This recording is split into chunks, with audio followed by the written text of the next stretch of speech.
ஐயனார் துணை சரியில்லை டுடே எபிசோடில் நம்ம சோழன் இருந்துட்டு சவாரிக்காக வெளியில் வெயிட் பண்ணிக்கிட்டு இருக்காங்க.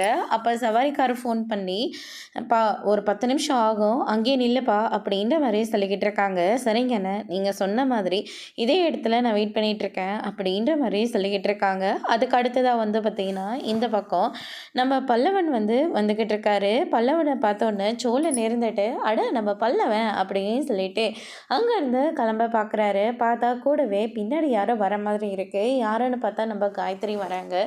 "என்னாச்சு?" அப்படின்னு சொல்லிட்டு கேட்கவும், "இல்லை, எனக்கு ரொம்ப பயமாக இருக்குது" அப்படின்ற மாதிரி சொல்லிக்கிட்டு இருக்காங்க. "எதுக்காக பயப்படுற? நான் ஏதாவது பண்ணிவிடுவேன்னு சொல்லிட்டு நீ பயப்படுறியா?" அப்படின்னு சொல்லிட்டு கேட்கவும், அதுக்கு அடுத்ததாக பார்த்திங்கன்னா, "அதெல்லாம் ஒன்றும் இல்லை, ஆனால் இருந்தாலையும் ரொம்ப பயமாக இருக்கு பல்லவா, என்னன்னு தெரியல" அப்படின்ற மாதிரி சொல்லிக்கிட்டு இருக்காங்க. "எதுக்காகவும் பயப்படாத, இங்கே என் ஃப்ரெண்டோட மாமாவோட ரெஸ்டாரண்ட்டு தான், இங்கே எந்த பிரச்சனையும் வராது. அவங்க மாமா வரத்துக்குள்ளே நம்ம இங்கேருந்து கிளம்பிடலாம், எதுக்காகவும் நீ பயப்பட தேவையில்லை" அப்படின்ற மாதிரி சொல்லிட்டு அங்கே கூட்டிகிட்டு போகிறாங்க. சோழன் இதை பார்த்தோன்னே ரொம்பவே ஷாக் ஆகுறாங்க.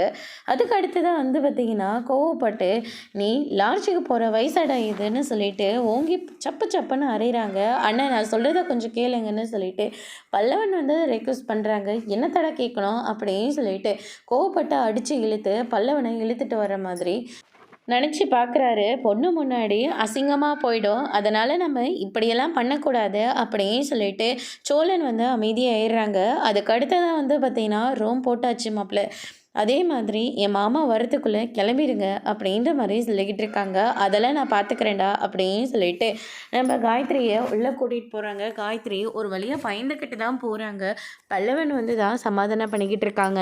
அதுக்கு அடுத்ததாக பார்த்திங்கன்னா இந்த சைடு நம்ம சோழன் செம்ம கோவத்தில் இருக்கார். இவனுக்கு லாட்ஜுக்கு போகிற வயசா இவனுக்கு அப்படின்னு சொல்லிட்டு ரொம்பவே கோவப்படுறாரு. அதுக்கு அடுத்ததாக பார்த்திங்கன்னா இந்த பக்கம் நம்ம பாண்டிக்கு வேலையே ஓடலை.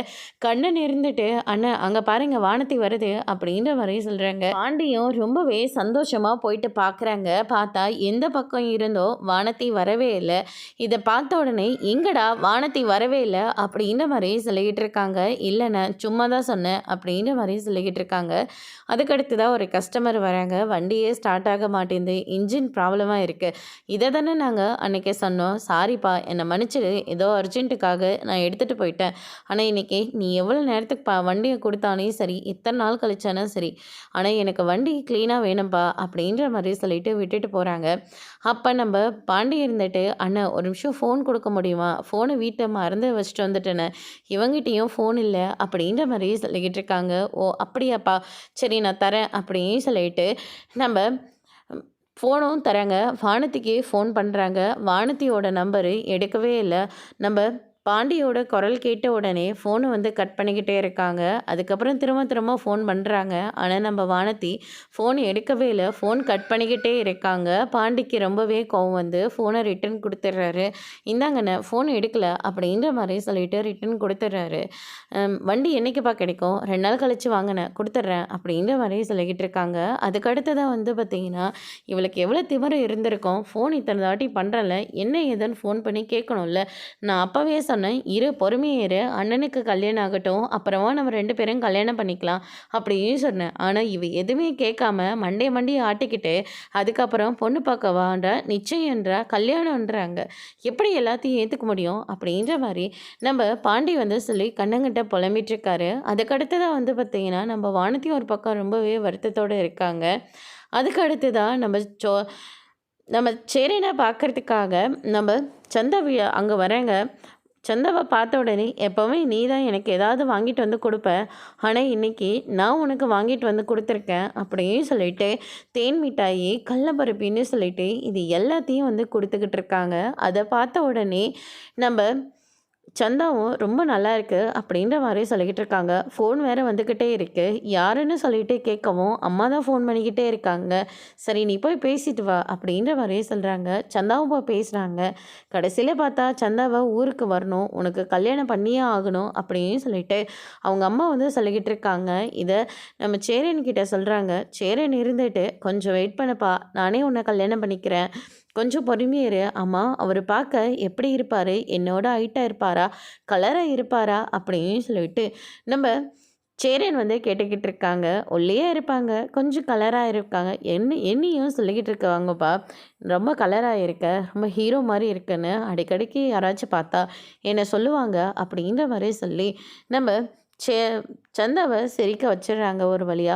அதுக்கு அடுத்ததா வந்து பார்த்தீங்கன்னா, நம்ம பல்லவனோட காலேஜில இருந்து பிரின்சிபல் வந்து ஃபோன் பண்ணிக்கிட்டு இருக்காங்க. உங்க தம்பி காலேஜுக்கு வந்து 2 வாரத்துக்கு மேல ஆயிட்டிருக்கு. அதனால ஃபோன் பண்ணி இன்ஃபார்ம் பண்ணோம். ஒரு நாள் வரலன்னா கூட ஃபோன் பண்ணி கேட்கணும். சரி, நீங்களா கூப்பிடுவீங்கன்னு நாங்க எதிர்பார்த்தோம். இப்ப எக்ஸாம் வேற வரப்போகுது. தயவு செஞ்சு காலேஜுக்கு வர சொல்லுங்க. அவன் தினமும் காலேஜுக்கு வரானே அப்படின்ற மாரி சொல்லிக்கிட்டு இருக்காங்க. அவன் காலேஜுக்கு வந்தா நான் எதுக்காக உங்களுக்கு ஃபோன் பண்ண போறேன்? அவன் காலேஜுக்கே வரவே இல்ல. அதனால தான் உங்களுக்கு ஃபோன் பண்ணி இன்ஃபார்ம் பண்ண வேண்டியதா இருக்கு. தயவு செஞ்சு காலேஜுக்கு வர சொல்லுங்க. அவன் வந்தா கூட எக்ஸாம் எழுதுறது ரொம்ப கஷ்டம் தான். பெர்சன்டேஜ் இல்லாம எது எக்ஸாம்லாம் எழுத விட முடியாது அப்படின்ற மாரி சொல்லிக்கிட்டு இருக்காங்க. அதுக்கு அடுத்ததா நம்ம சேரன் இதெல்லாம் கேட்டோன்னே ரொம்பவே ஷாக் ஆகுறாங்க. பல்லவனுக்கு ஃபோன் பண்ணி பார்க்குறாங்க. பல்லவனோட நம்பர் வந்து சுவிட்ச் ஆஃப்னு வரதுனால ரொம்பவே கோவப்படுறாங்க. அதுக்கு அடுத்ததான் இந்த சைடு நம்ம சோழன் இருந்துட்டு அவன் போய் இவ்வளோ நேரம் ஆகுது. ஆனா இன்னுமே வெளிய வரவே இல்லையே! அப்படின்ற மாரி சொல்லிக்கிட்டு இருக்காங்க. அதுக்கு அடுத்ததான் இன்னும் கொஞ்சம் நேரத்தில பார்த்தா போலீஸ் வந்து நிக்குது. போலீஸ பார்த்த உடனே பயங்கரமா ஷாக் ஆகுறாங்க. ஒரு கேம பத்தி காயத்ரி கிட்ட வந்து சொல்லிக்கிட்டு இருக்காங்க. இந்த மாரி விளையாட்டுல நீ நல்லா விளையாட போல இருக்கு. ஆமா, எனி டைம் நானும் அண்ணா இது எல்லாத்தையுமே விளையாடிட்டு இருப்போம். அப்படின்ற மாரி சொல்லிக்கிட்டு இருக்காங்க. அதுக்கு அடுத்ததா வந்து பார்த்தீங்கன்னா, போலீஸ பார்த்தோன்னே சோழன் ரொம்பவே பயந்து போறாங்க. உள்ள என்ன நடக்குதுன்னு தெரிஞ்சுக்கணும்னு சொல்லிட்டு கதவ ஓப்பன் பண்ணிட்டு உள்ள போறாங்க. சோழன உள்ள விடுறதே இல்ல. அதுக்கு அடுத்ததா, "சார் ப்ளீஸ் சார் உள்ள விடுங்க. உள்ளலாம் விட முடியாது. உள்ள ரைட் போயிட்டுருக்கு." அப்படின்ற மாரி சொல்லிக்கிட்டு இருக்காங்க. "இந்த ரூம்ல யார் இருக்கீங்க? வெளியில வாங்க." அப்படின்னு சொல்லிட்டு ஒவ்வொரு ரூமா செக் பண்ணிக்கிட்டு இருக்காங்க. பல்லவனும், காயத்ரியும் எந்த ஒரு பயமும் இல்லாம உள்ள இருக்காங்க. சோழன் இந்த பக்கம், "ஐயோ! போலீஸ் வேற போதே. இவன் வேற என்ன பண்ணிட்டு இருக்கான்னு தெரியலையே. ஏ பல்லவா!" அப்படின்னு சொல்லிட்டு ரொம்பவே டென்ஷன் ஆகுறாரு. அதோட இன்னைக்கான எபிசோட் முடிச்சிருக்காங்க. இனி ஐயனார் துணையில அடுத்தடுத்து என்னெல்லாம் நடக்க போகுதுன்றத வெயிட் பண்ணி பார்க்கலாம். Thank you.